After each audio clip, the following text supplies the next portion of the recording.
மேடைக்கு அழைக்கிறோம்.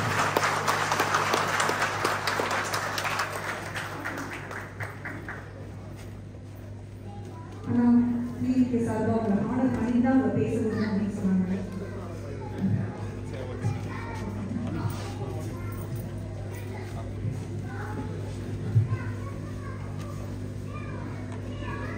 வெளிநாடு வாழ் தமிழர்கள் நலச்சங்கத்தின் சார்பில் சிறப்பாக ஏற்பாடு செய்திருக்கக்கூடிய இஃப்தார் நோன்பு திறப்பு நிகழ்வுக்கு தலைமையேற்றிருக்கும் சங்கத்துடைய தலைவர் சகோதரர் குருபூர் தாஜூர் அவர்களே,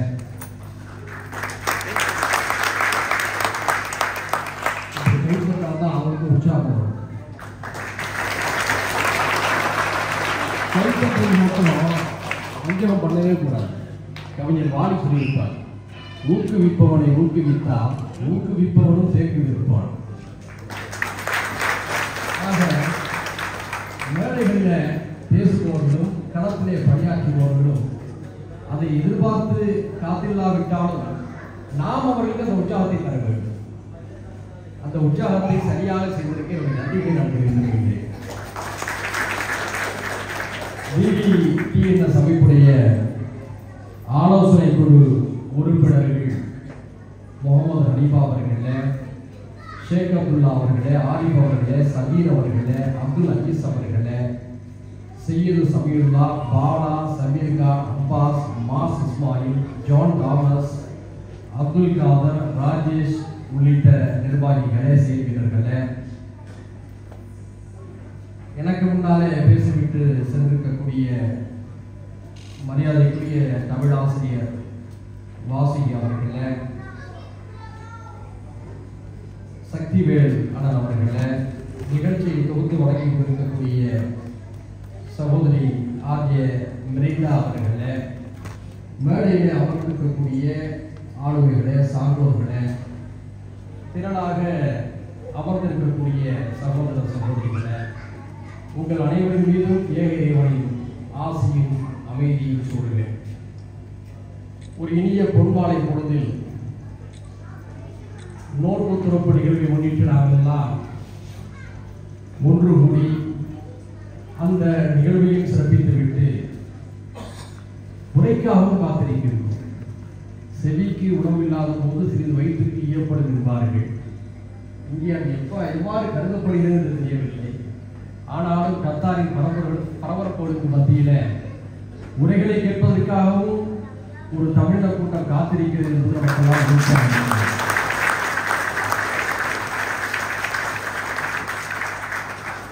இதனிடையே ஒரு கண்டிப்பான வேண்டுகோள்.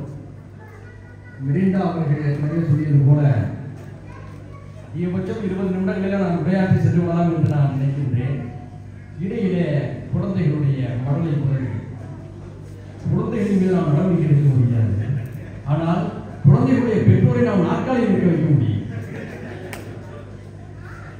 அப்படி நிற்க வைப்பதன் மூலமாக அவரை எல்லோருமே பார்க்க முடியும். அப்படி பார்க்க வைப்பதன் மூலமாக அவர் உயரமாக நமக்கு தெரிகிறார். எனவே தண்டனையின் மூலமாக ஒருவரை உயர்த்தி வைக்கிறோம் என்று நீங்கள் புரிந்து கொள்ள வேண்டும்.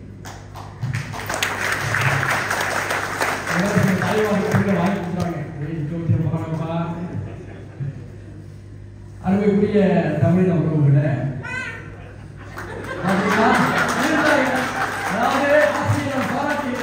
நான் சொல்லி தந்தை அனுப்பிவிட்டு அவனே பாருங்க. அதாவது உசுப்பேத்தி ரணகணமாக்குற அந்த வடிவில் டயலாக் இருக்குல்ல, அது அற்புதமா செய்யக்கூடிய மிரண்டா. மிரண்டா உங்களை கண்டு மிரண்டா, அது தவறில்லை. வாசி டீச்சர் வந்து சும்மா உட்காந்துருந்தாங்க. இப்ப நான் ஒரு புயல் அழைக்கப்படும் சொன்ன உடனே அவங்களுக்கு அப்படியே ஒரு பம்மாத்து. புயல் வந்தாலே அனைத்து பறக்கும். ஒன்று தெரியுமா, இவரை புயல் என்று சொன்னவுடன் எனக்கு புரட்சி புயல் வைகூட ஞாபகம் வந்து விட்டது. அவரும் இவரும் அதே கரிசல் காட்டு புலிகள், விருதுகளை சேர்ந்தவர்கள்.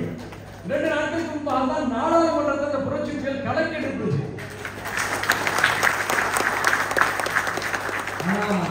கரிசல் காட்டு புயல கஜா புயலே பார்த்தேன். அதே போன்று நம்முடைய ஆசிரியை வாசுகி அவர்கள் சொன்னாங்க, கைத்தட்டினா ரத்த ஓட்டம் அதிகரிக்கு, கையை தட்டுன்னு சொன்னாங்க. கைத்தட்டலை பெறுவதற்கான ஒரு யுக்தி. இங்கெல்லாம் கைத்தட்டினால் ரத்த ஓட்டம் அதிகரிக்க உண்மையா? நம்முடைய நாட்டின் வடக்கு பகுதியில சிலருடைய பேச்சை கேட்டு பல கைத்தட்டுகிறார்கள். அங்கே ரத்த ஓட்டம் அதிகரிக்கவில்லை, ரத்த ஆகி வருகிறது. ஆனால் நாம் அப்படி அல்ல. ஒருவருக்கு ஒரு உற்சாகத்தை பகிர்ந்து கொள்வதற்காக கை தட்டுகிறோம். சில பேர் பார்த்தீங்கன்னு சொன்னோம்னா ஒரு பொதுக்கூட்டத்துக்கு வருவான். உங்களை வந்து இது மேலே நீங்க சில பேர் பொதுக்கூட்டத்துக்கு வருவான். வந்தாங்கன்னா முகத்தில் அவன் என்ன நிற்கிறானே இருக்க முடியாது. மரண வீட்டில் உட்காந்து போவாங்க, சோகம் கப்ப அதே மாதிரி அவன் வருவான். கடைசியிலே அப்படியே பார்த்து வருவான். பேசுற பேச்சு அவனுக்கு வேர்க்கணும். இவன் அவன் பேச்சை கேட்கிறானா இல்லையா? ஒரு முறை தென்காசி மாவட்டம் கடையனூர்ல என்னுடைய மாணவர்கள் வந்து ஒரு பொதுக்கூட்டத்தில் போவாங்க. அப்போ எனக்கு பின்னால் ஒரு பேச்சாளர், அவர் பொதுவையோடு இல்லை. நேற்று கூட அவருடைய பேராளர் நாங்கள் அரங்கத்திற்கு நுழைவாயிற்கு பேர் சொல்லியிருந்தோம். அண்ணன் பார்க்கிறவர் அந்த பொதுக்கூட்டத்துக்கு போயிருக்கும் போது அண்ணன் பார்க்கிறது பேச பேச கூட்டம் அமைதியா இருக்கு. ஒரே ஒரு நபர் வந்து தலைவாணி சொல்ல சரிக்கிறான். அடுத்த கொஞ்சம் இருந்தா தானா கைவிட்டான். பேச வந்து விலகி போயிட்டாரு. இவன் ரசிக்கிறானா கிண்டல் பண்ணான்னு சொல்லிட்டு உடனே வைக்க முடியுது. என்ன செய்யணும் பாருங்க. ஒரு தொண்டரை பையன் பார்க்கறான். பார்த்தா அவன் தண்ணியை போட்டு வந்துருக்கான். அது அரசியல் கொடுத்துட்டான். எல்லாரும் தான் வருவாங்க. ஆக ஒரு பொதுக்கூட்டத்துக்கு வருகின்ற போது பேசுபவர்களை செயல்பாட்டாளர்களை உற்சாகப்படுத்த அதற்கு தான் கேட்கிறேன். சில பேர் கை தட்டுறது பித்தத்தும்பாங்க. அதெல்லாம் எங்கேயுமே இல்லை. நாமளும் கற்பை உருவாக்கிட கூடாது. கை தட்டுவதன் நோக்கம் என்ன?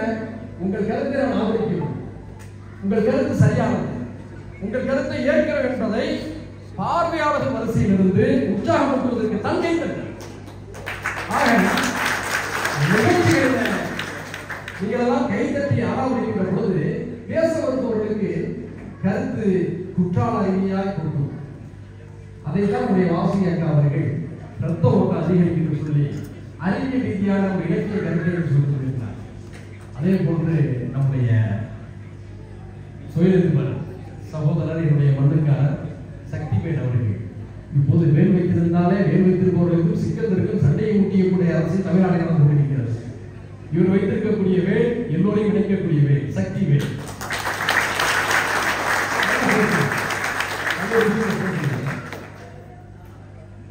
ஒரு கருத்தை சொன்னார், கவனிச்சீங்களா? மத நல்லிணக்கத்தை பேசக்கூடிய நிலைக்கு வந்திருக்கிறது. கசப்பான இது நம்முடைய வாழ்க்கை முறை.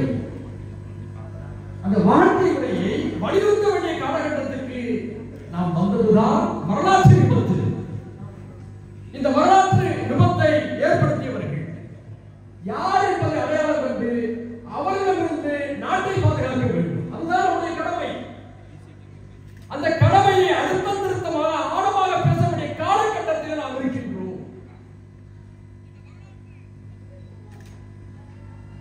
கத்தாவில் இருக்கோம். எவ்வளவு சந்தோஷமா இருக்கு.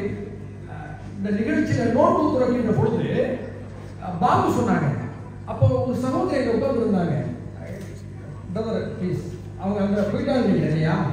அவங்க இயல்பாகவே தலையில் துப்பட்டாவை எடுத்து போட்டுக் கொண்டதை நான் பார்த்தேன். அவர் போட வேண்டிய எந்த அவசியமும் இல்லை. ஆனால் இந்த அவைக்கு வந்திருக்கின்றோம். இந்த அவையில் இருக்கக்கூடிய முஸ்லிம் சகோதரிகள் தலையிலே உட்கார்ந்து கொண்டிருக்கிறார்கள். பெரும்பாலும் வாங்கோசி வருகின்ற பொழுதுதான் அவர்கள் இயல்பாகவே தன்னுடைய தலையில் முக்காடை அணிந்து கொள்வார்கள். அந்த பண்பாட்டை நாம் ஆதரிக்கும் வகையில் செயல்பட வேண்டும் என்ற எண்ணம் இயல்பாக உள்ளது. அது நடிப்பல்ல. இதுதான் தமிழ்நாடு, இதுதான் தமிழுடைய கலாச்சாரம்.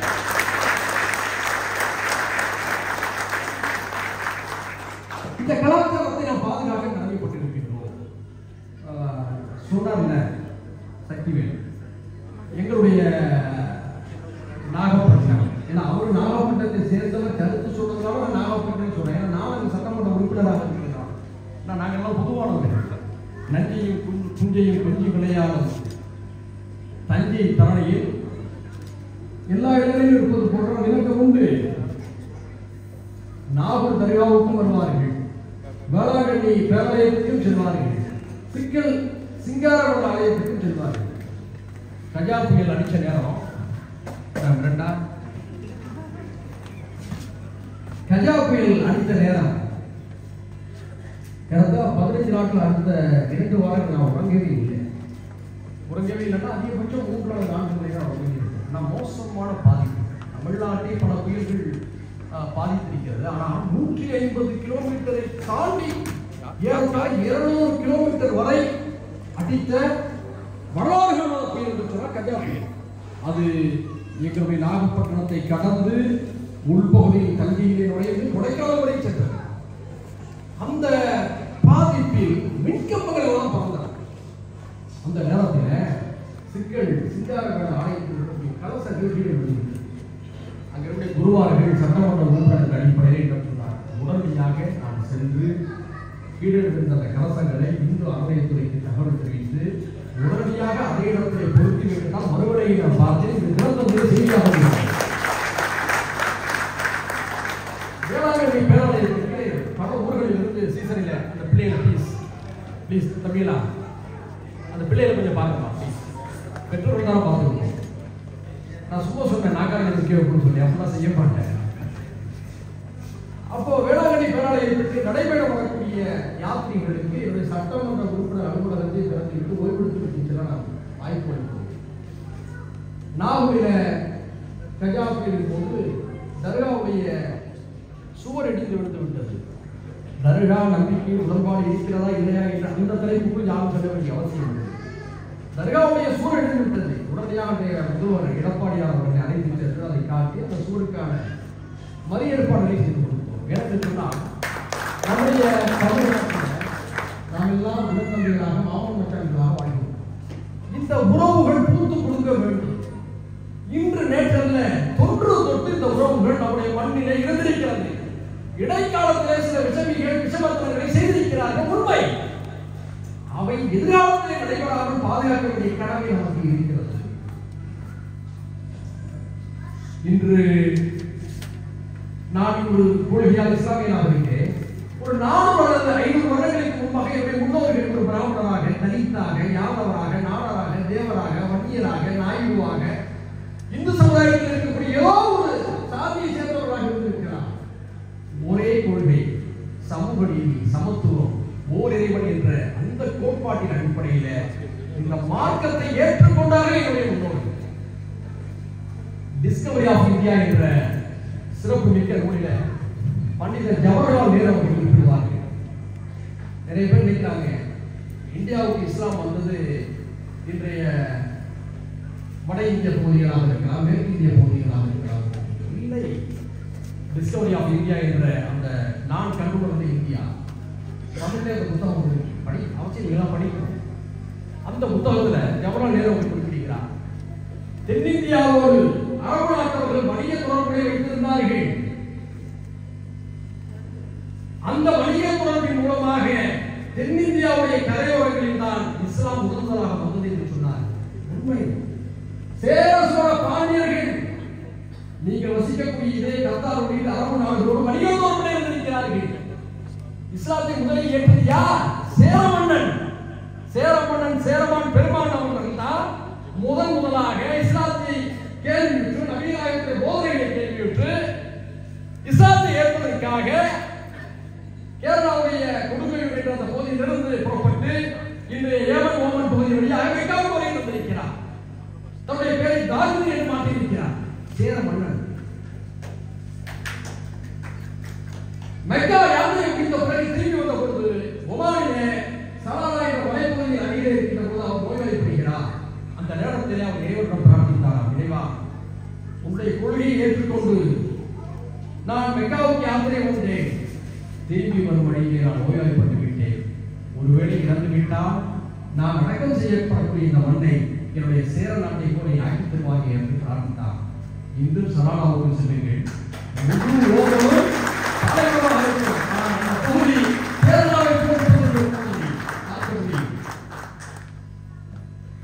பாண்டியவர்களுடைய அரசவையில முஸ்லிம்கள் முக்கியத்துவர்களாக இருந்தார்கள்.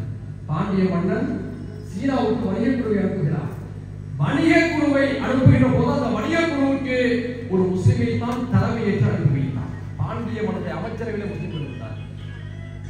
சோழ மன்னருடைய வரலாறு என்ன? தஞ்சை பெரிய கோயில் கல்வெட்டுக்கு சென்று பாருங்கள். சோழ மன்னர்கள் அந்த சிறப்பு எழுதி வைத்திருக்கிறார்கள். சரி, உலக மன்னத்தை பற்றி பேசுகிறோம், தலையற்ற பொருளாதார மன்னத்தை பற்றி பேசுகிறோம்.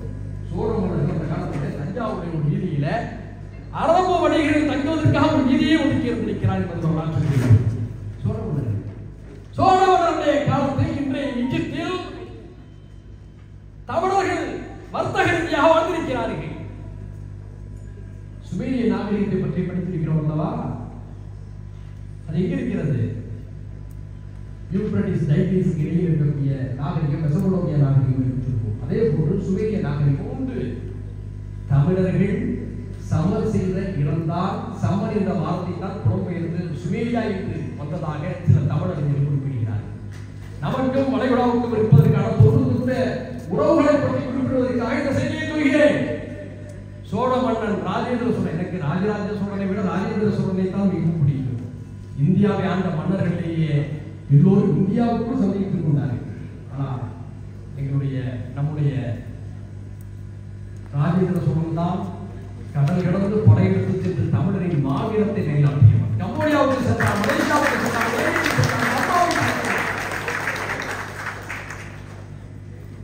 அவன் மலாக்கா மலேசியாவில் இருக்கக்கூடிய கிடா, இந்த கிடா என்ற மாநிலம் இருக்கிறது, அன்று கடாரம் என்று சொல்வார்கள்.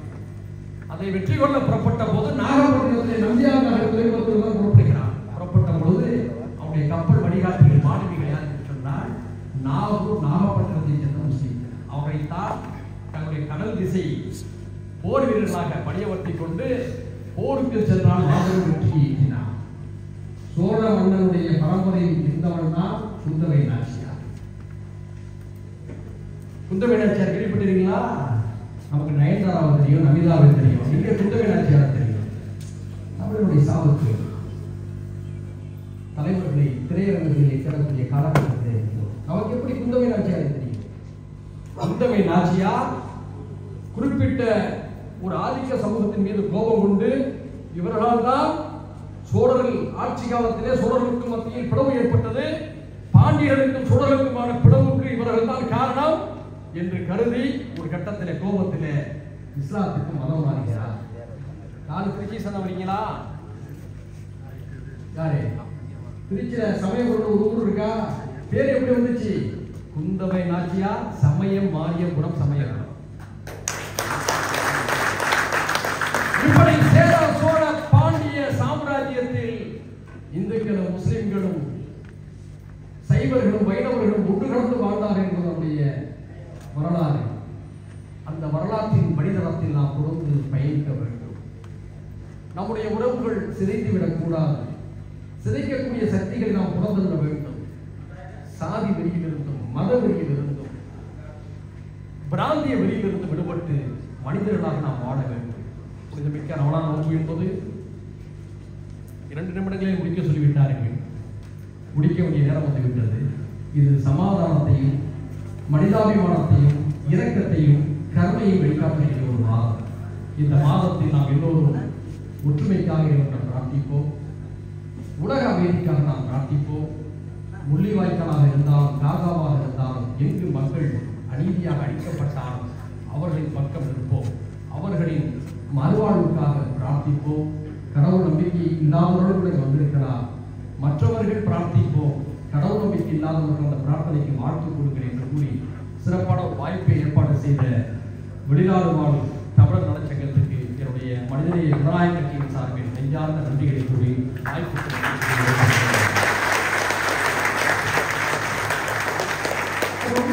நன்றி. அண்ணா ஒரு நிமிஷம், அவ்வளோ சீக்கிரமா முடிக்க மாட்டோம். எனக்கு ஒரு கொஸ்டின் உங்ககிட்ட கேட்கணும். இது அஜெண்டாவில் இல்லை, நானா கேட்குறேன். இவ்வளோ சமத்துவம் தமிழ் குரல் கொடுக்குறீங்க, உங்களை பற்றி பேசணும். எனக்கு இந்த ப்ரோக்ராம் வந்தோன்னா நிறைய வீடியோஸ் பார்த்தேன். வேற லெவலில் நீங்கள் பர்ஃபார்ம் பண்ணியிருந்தீங்க. எப்போ எந்த வயசில் எந்த ஒரு எல்லாருக்கும் ஒரு பிரேக்கிங் பாயிண்ட்னு ஒன்று இருக்கும்ல, இதுதான் என்னுடைய கொள்கை, நான் இதுக்காக தான் நான் என்னுடைய லைஃப்பை நான் லீட் பண்ண போகிறேன், நான் ஃபுல் அண்ட் ஃபுல் என் வாய்ஸை ரைஸ் பண்ணுவேன். எப்போ நீங்கள் டிசைட் பண்ணுவீங்க? என்னுடைய 14 வயதில் நான் பொதுவாழ்வு வந்தேன். இந்த பொதுவாழ்வும் வளைகுடாவும் சொல்ல முடியாது. ஈராக்கின் மீது அமெரிக்கா ஒரு தாக்குதல் நடத்திய அந்த 1990ஆம் ஆண்டில் எங்களை போல இளைஞர்களெல்லாம் ஒன்று கூடி அந்த போருக்கான ஒரு சமாதான முயற்சியில் ஏற்பட வேண்டும் என்ற அடிப்படையிலே கலந்து கொண்டோம். பின்னாளிலே நான் சிங்கப்பூருக்கு சென்று என் வாழ்க்கையை நான் சிங்கப்பூரிலே குடியுரிமை பெற்று எந்த பிரச்சனையாவது நிம்மதியாக வாழணும் என்று சொல்லி கற்பனை தான் நினைக்கிறேன். என் பெற்றோர்களின் வளர்ப்பு பெற்றோர் தான் விரும்பினாங்க. சென்னை புதுக்கருவில் பயின்ற பொழுது அரசியல் ஆர்வம், குறிப்பாக சமூக நீதி மீதான காதல், தமிழகத்தின் மீதான நேசம் இவையெல்லாம் என்னை பொதுவாழ்வுக்கு கல்லூரி காலத்திலேயே அழைத்து வந்தது. கல்லூரி காலத்தில் ஏராளமான கவிதைகள் எழுதியிருக்கிறேன். காதல் கவிதைகளில் புரட்சிகர கவிதைகள் தான் ஏராளமான கவிதைகள். பேராசிரியர் இன்குலாப் அவர்கள் என்னுடைய தமிழாசிரியர், உங்களுக்கு எல்லாம் தெரியும். மனுஷங்களா நாங்கள் மனுஷங்களா யூடியூப்ல போட்டுருவாங்க, இன்றும் கேட்டால் ஒரு எழுதி வரும். அந்த பாடலை எழுதியவர். அப்படிப்பட்ட கல்லூரி காலகட்டங்களில் நான் பல அரசியல் தலைவர்களுடைய உரைகளை கேட்பதற்கு மாலை நேரங்களில் சென்றிருக்கிறேன். இரவு தாமதமாகத்தான் சென்றிருக்கிறேன். எந்த அரசியல் கட்சி என்று நான் பார்த்ததில்லை. இலக்கியவாதிகள் உரைகளை சென்று கேட்பதோடு இப்படியான ஆர்வத்தை நான் வளர்த்து கொண்டு காலப்போக்கிலே நான் சிங்கப்பூருக்கு செல்வதை தவிர்த்துவிட்டு தமிழ்நாட்டிலே மக்களுக்காக, நம்முடைய தமிழகத்திற்காக பாடுபட வேண்டும் என்ற உணர்வு இயல்பாகவே வந்தது. இறைவனுடைய அருளால் சட்டமன்றத்திற்கு தேர்ந்தெடுக்கப்படுவேன், ஒரு நாடு தழுவிய கவன ஈர்ப்பை பெறக்கூடிய ஒரு தலைவராக மாறுவேன் என்று நான் உண்மையில் நினைக்கவே இல்லை. நம்முடைய ஆர்வம் தமிழகத்தில் மீது, தமிழ்நாட்டில் மீது இருக்கிறது என்ற அடிப்படையில் ஒரு பயணம் தொடங்கியது. அது என்னை சட்டமன்றத்திற்கு உண்மை இருந்தது. இது இறைவன் எழுதியது. தொடர்ந்து நான் இப்போது பயணத்திற்காக இருக்கிறேன். கடைசி வரை மக்களுக்காக பயணிப்பேன். நேரத்தில் சொன்னால் வாக்கு அரசியலை மட்டுமே நம்பி இருப்பவர்கள் இடைக்காலத்திலே சோர்வடைந்து விடுவார்கள். நான் கொள்கை அரசியல் பால் செய்திருக்கிறேன்.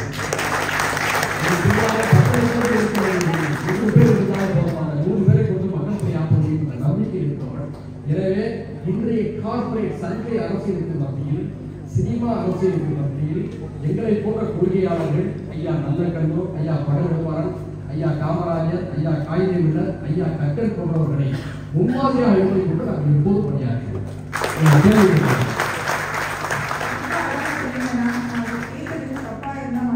எனக்கு ரொம்ப இன்ஸ்பைரிங்கா இருந்தது. நீங்க தமிழையும் அந்த தமிழ் இலக்கியத்தை பற்றியும் அவ்வளோ அழகா பேசுறீங்க. நீங்க எப்படி ப்ரிப்பேர் பண்றீங்களோ எனக்கு அவ்வளோ அழகா ஜாயின் பண்ணி உங்களோட வீடியோஸும் சரி, இங்க நேர்ல பார்க்கும்போதும் சரி, நான் சொல்றது இங்க இருக்கிறவங்க மட்டும் இல்ல, லைவ்ல பார்த்துட்டு இருக்க எத்தனையோ பேர் உங்களுடைய ஃபேன்ஸ், ஃபியூச்சர்ல பாலிடிக்ஸ்ல வரணும் இருக்கவங்களுக்கு நீங்க ஒரு பெரிய இன்ஸ்பிரேஷன். இந்த மொமெண்ட்ல கரெக்டா நல்லா நான் வந்து முன்னாடி வரேன் நலசங்கத்துல அந்த தாரிக் வந்து நான் கூப்பிடுறேன். ஸோ கேன் யூ ப்ளீஸ் எல்லாரும் எழுத்துலேருந்து அவருக்கு ஒரு பெரிய மரியாதை செய்துடலாமா? எங்கள் அண்ணன் அவர்களுக்கு ஒரு பலத்த கைத்தட்டல்களோடு ஒரு மரியாதை. இப்படியெல்லாம் பாராட்டுவார்கள் தெரிந்திருந்தால் நானே செலவு செய்து என் மனைவியை அழைத்து வந்திருக்கிறேன். என்னை போன்றவர்களுக்கு மனைவி அவர்களுக்கு இருந்த பொறுப்பை தேவை. இப்படியெல்லாம் பாராட்டுகிறான் என்பதை கேட்டுவிட்டால் இன்னும் கூடுதல் மரியாதை கிடைத்திருக்கிறது. அடுத்த முறை அந்த வாய்ப்பு தான். நம்ம இளம் காய்கறி திரு அன்சாரி அவர்களுக்கு வெளிநாட்டு வாழ் தமிழர்கள் நல சங்கத்தில்